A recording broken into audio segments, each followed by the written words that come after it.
વેરના car આવીને સીધી મને આગળ ક્રોસ કરીને સીધા ઉતરીને સીધી મારવાનું શરૂ કર્યું. વેરના કલર કેવો હતો?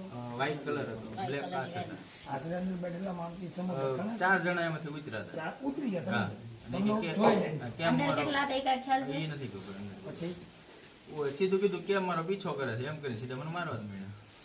હથિયારમાં શું શું હતું? હથિયારમાં ધોકા અને પાઇપ. કેટલા જણા હતા? એ 4 જણા. પછી બહુ મારવા વાળું જ એટલે કર્યું. પછી ફરીને બીજી ગાડી પછી પાછી થોડી વાર થઈ એટલે બીજી ગાડી આવી તેમાંથી પાછા 4 જણા. ગાડી કઈ હતી? એ સ્વિફ્ટ સ્વિફ્ટ હતી. કેવા કલરની? White white.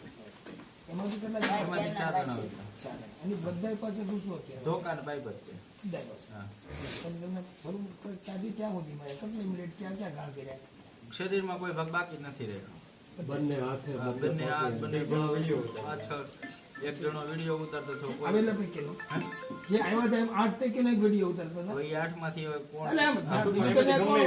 એકાંત જગ્યા હોય તો હા. નીકળો. હવે નવનીતભાઈ જે બનાવ બન્યો એ કયો રોડ કહેવાય? આપણે બગદાણામાં બંધ. દીકરી અને બધા ત્યાં પર લાગી. ત્યાં જે બનાવ બન્યો ત્યાં કોઈ લાઇટની વ્યવસ્થા છે? નહીં, અહીંયા નહીં. એટલે આ લોકોએ જે નક્કી કર્યું કે ભાઈ અંધારાવાળી જગ્યા ઉપર હુમલો કરવો એટલે આયોજનપૂર્વકનો આયોજનપૂર્વક. ઓલો કરવામાં આવેલો બનાવ ને અંજામ આપવામાં આવેલો. બરોબર. ઓકે. હવે તમે આગળ જાઓ. તમે લ્યો તો ખરા તો એ. ના ના આપણે અત્યારે જરૂર. હવે આમાં એટલે જ એમ કે તમે આગળ બીજો બે મુદ્દો છે સ્નેચિંગ અને ખોટા અધિકારી તરીકેની ઓળખ આપી એ કલમનો આમાં અને ઉલ્લેખ. ચાવી રિકવર કરવી. અને ચાવી મુદ્દામાલમાં recover આરોપી કરવી. પાસેથી મુદ્દામાલ જે આરોપી ને જેની ચાવી પાસેથી આવે. ગમે એની જેની પાસે હોય એની પાસેથી ચાવી રિકવરી કરવાની છે. નવનીતભાઈ, એ લોકો તમને મારતા હતા અને તમારી સામે એ મોબાઈલની લાઈટ હતી એટલે એ એટલા માટે થઈને તમે એનો ચહેરો જોઈ શકતા ન હોય એવું કઈ બધા હા, light ચાલુ. એની લાઈટ ચાલુ હતી બરાબર.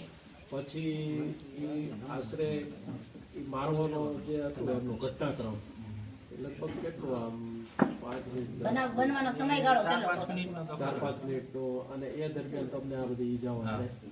કરેલી અને તમે બચવા માટે થઈને વિડીયોમાં દેખાય તે રીતે તમે હાથ હા. આમ બચાવ બચાવ.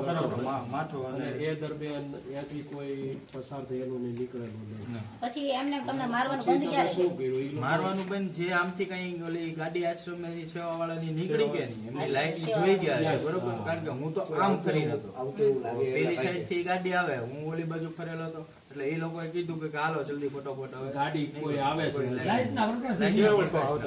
કારણ કે 1 કિલોમીટર જેટલેથી પોલીસ સ્ટેશન આશ્રમની ગાડી નીકળે એટલે ઉભા રોડે લાઈટ દેખાય. મને તો ન દેખાય હું તો નીચે હતો નીવડે એ રોડ ઉપર હતો. અને ઈ ત્યાંથી તરત જ તે બે હા. ગાડીમાં બેસીને